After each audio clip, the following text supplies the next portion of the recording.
Here's my game jam, need nightlight. So I can move around with the left stick on my 360 controller and shoot with the right stick. Enemies with, the idea is that this is a zombie game. Enemies with the white squares on their side, those represent zombies that have limbs. The idea is that if I got art, you'd be blowing off the arms. Shortly into the game, darkness falls. It's totally dark. I can't see a thing. YouTube video is not a mistake if you can't see anything. Got some upgrades. I always like to start with the flashlight, and since we have $20, I'll get the strobe light too. Every time you die, you get to buy some upgrades. So now you can see I've got a flashlight coming out the front. I'm going to be a little bit more prepared for nighttime now. So there's the limbs that be getting blown off the zombie if I had art time. I mean, I was just mostly focused on learning Unity and cobbling together. The idea is that these purple squares are basically zombies. Use your imagination.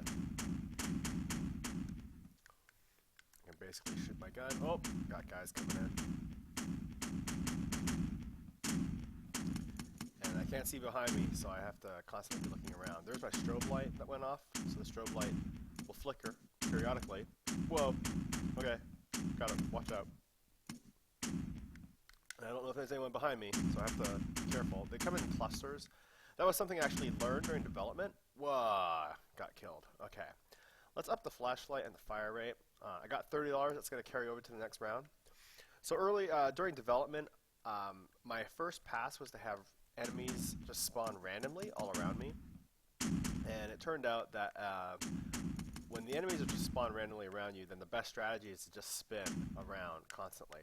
But I revised it by making now the enemies spawn in clusters. And because they spawn in clusters, you actually need to point... Whoa, that was kind of scary there.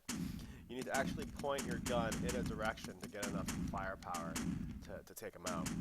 The other thing I did is I added the multi-stage enemies, the white squared guys that have a little extra health, where it would be symbolized with limbs.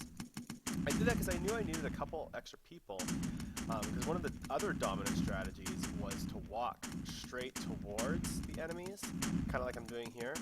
And that's still kind of effective, but there needs to be enough enemies that you're forced to back up, and that's what backs you up into danger. And then, so that forces you to look away. Looking away causes you to lose firepower in the direction that you want to shoot. So I think that tension where you have to like walk away but still be scared. Whoa, see, I got totally surrounded there. I kind of mentioned this in the blog, but one thing I'd really love to see is the zombies making some sounds as they get closer. You know, I didn't mention this in the blog, but another thing that I learned working on this is how hard it is to make explosion and machine gun sound effects.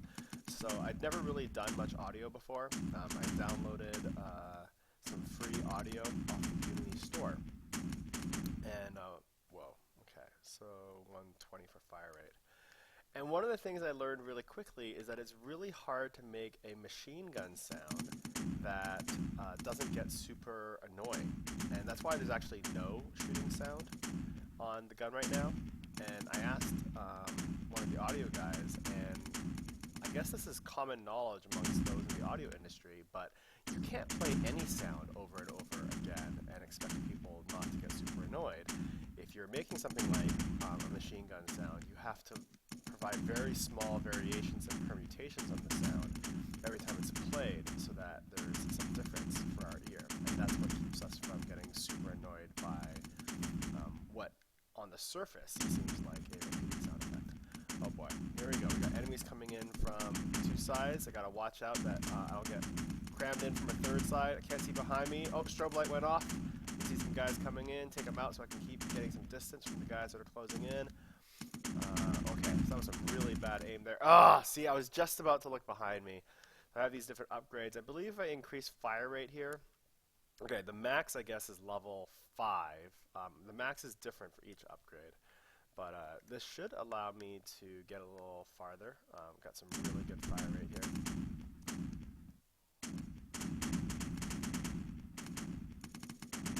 I'm going to blow blow some of people up. Yeah, you know, I've had a lot of people asking me during play tests, darkness falls, does the sun ever come up again? And I just kind of tell them, nope, does not come up again. Sorry. I think usually what I tell people rather than just saying no is I say, oh yeah, if you can survive for 24 hours, you know, the sun comes back up again. That's more of a joke, because like, no one's going to play this game for 24 hours. Another thing I learned actually is maybe worth mentioning is, so there's an upgrade system, and it's kind of like, I would have known this, I mean it's almost self-evident, but people lose interest and stop playing once they've maxed all the upgrades. That's just the way it is. A lot of people are very interested in, you know, the game itself is fun enough to play, but people are really into upgrading their stats, right? That shouldn't come as a surprise to any gamer. You're like, oh yeah, I got progression, I got things that I can upgrade, things that I can make better, then I'm going to go ahead and do that. But once people have maxed everything out, then they kind of lose interest. So here you can kind of see that my fire rate is such that I can almost walk into the light. Once a player can walk into the light, the game actually becomes a lot safer for them, because they know that they can walk towards where their light is shining without risk of getting attacked from the darkness behind. I knew those guys were there because they were coming in from an angle that was kind of present earlier. I know there's some guys behind me, so I need to keep moving, and then turn around and shoot these guys. So there's definitely a little sense of tension. There's always that sense of the unknown. Right now these guys are too big, so I have to check behind me, make sure I'm not getting snuck upon, and some distance there. Would love like maybe my strobe light to be a little faster, but we'll just kind of loop around these guys to check and then keep shooting.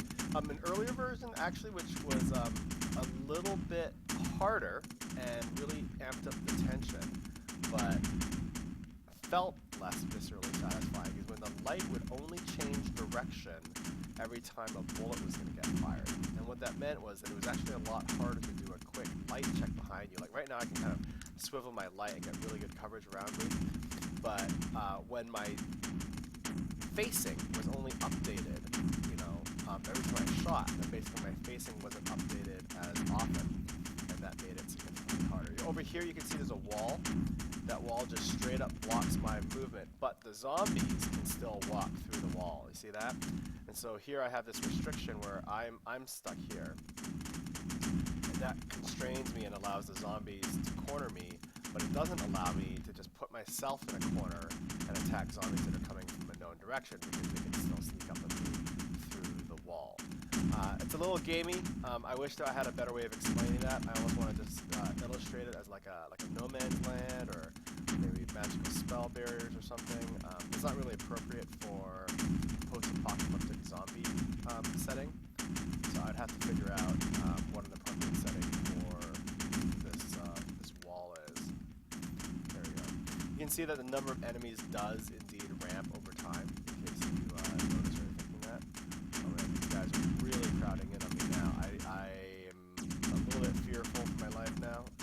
Okay, strobe light confirms I got safety on all sides, so I can go ahead and back up here. A lot of high health zombies here at this point.